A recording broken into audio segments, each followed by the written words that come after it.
আসসালামু আলাইকুম সম্মানিত বন্ধুরা। সিলোনিয়া থেকে গজারিয়ার যাওয়ার যে রাস্তাটা, সেই রাস্তাটা ভিডিও করে আপনাদের সামনে তুলে ধরলাম। তো সবাই কেমন লাগলো ভিডিওটি আমাকে অবশ্যই কমেন্ট করে জানাবেন। সবার প্রতি সবার প্রতি রইল আন্তরিক ভালোবাসা ও অভিনন্দন। হ্যালো গাইস, কেমন আছেন সবাই? সবার জন্য আবারও নিয়ে আসলাম এক ধামাকা ভিডিও।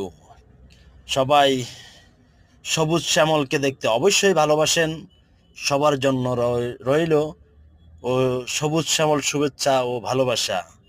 আমার ভিডিওগুলো কেমন লাগতেছে আপনারা কিন্তু ভুলবেন না কমেন্ট করতে। তাই